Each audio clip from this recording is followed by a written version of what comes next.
श्री साईं सच्चरित्र अध्याय 3। बाबा की आज्ञा और रोहिल्ला की कथा। श्री साईं सच्चरित्र के तीसरे अध्याय में हेमाड़ पंत बताते हैं कि साईं बाबा ने इस पवित्र ग्रंथ को लिखने की अनुमति और आशीर्वाद दिया। बाबा ने कहा कि जो भी भक्त प्रेम और श्रद्धा से उनकी लीलाओं को सुनेगा, पढ़ेगा और गाएगा, उसके मन में भक्ति बढ़ेगी, संदेह दूर होंगे और जीवन में शांति आएगी।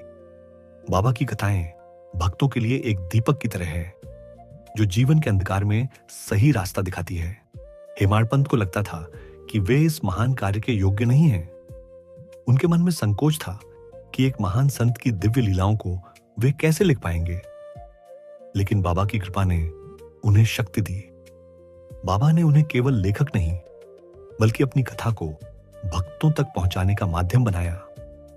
इस अध्याय में बाबा का मातृ प्रेम भी दिखाई देता है।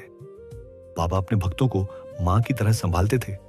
वे भक्तों की चिंता, दुख और मन की उलझन को बिना बताए समझ लेते थे। इसके बाद आती है रोहिल्ला की कथा। एक रोहिल्ला व्यक्ति शिरडी आया। वह ऊंची आवाज में कुरान के कलमे पढ़ता और अल्लाह अकबर का नाम लेता था। गांव वालों को उसकी तेज आवाज से परेशानी होने लगी। वे बाबा के पास गए और बोले, बाबा इसे रोकिए, हमें आराम नहीं मिलता। लेकिन बाबा ने रोहिल्ला को रोकने से मना कर दिया। बाबा ने गांव वालों को समझाया कि उसका नाम स्मरण और प्रार्थना उसे बुरे विचारों से बचा रही है। यहां बाबा ने एक गहरा संदेश दिया। ईश्वर का नाम किसी भी रूप में लिया जाए, वह पवित्र है। इस कथा से हमें समझ आता है कि साईं बाबा सभी धर्मों का सम्मान करते थे।